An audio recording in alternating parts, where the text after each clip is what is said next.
আমরা এখন যাচ্ছি বাংলাদেশ ভারত বর্ডারে। একটু পরেই আমরা দেখতে পারবো।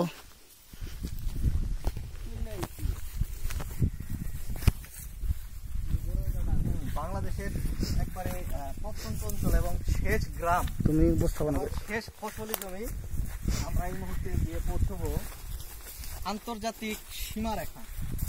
আন্তর্জাতিক সীমারেখার মাঝখানে গিয়ে আমরা পৌঁছবো।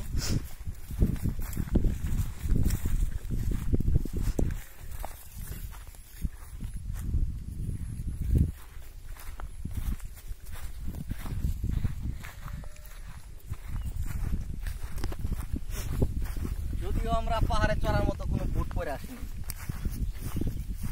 জানা আছে।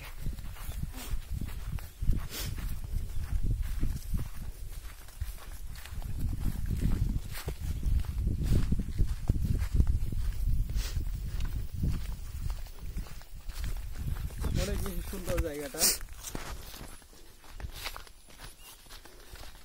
ওয়াও, আরেকটা জিনিস দেখাচ্ছি, শত বছরের পুরনো একটি গাছ। হ্যাঁ এদিকে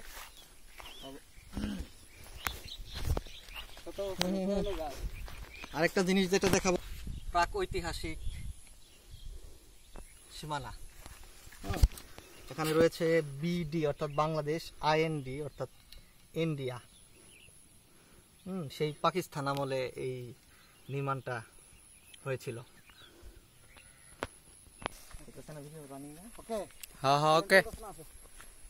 এই মুহূর্তে আমরা যে গাছটি দেখবো সেটা শত বছরের পুরনো, মানে কয়শো বছর এটা কিন্তু বলা সম্ভব না, অর্থাৎ শত বছর। সেখানে ওঠার জন্য তো চেষ্টা, আপ্রাণ চেষ্টা। আমরা খুব কষ্ট করে এই গাছ সম্মুখে আসছি।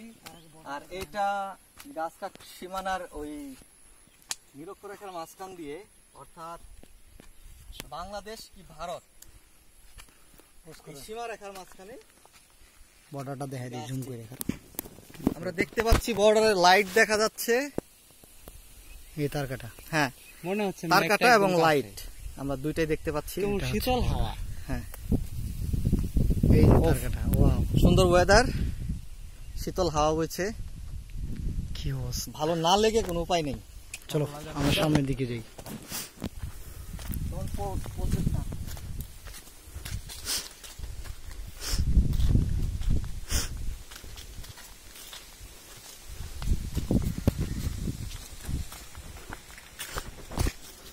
মধুমাখা সেই বাতাস।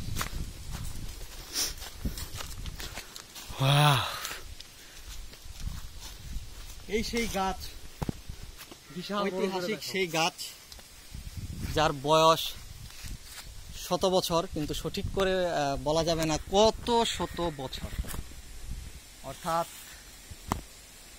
500-400। আমরা আরেকটি নিদর্শন দেখতে পাচ্ছি সেই গাছের ঠিক অপোজিট পাশেই। হ্যাঁ, এটা অনেকটা পিলার। পিলারের দক্ষিণ দিকে লেখা আছে বিডি অর্থাৎ বাংলাদেশ। আর আমরা যদি উত্তর দিকে দেখি তাহলে দেখতে পারবো আইএনডি। ভালো করে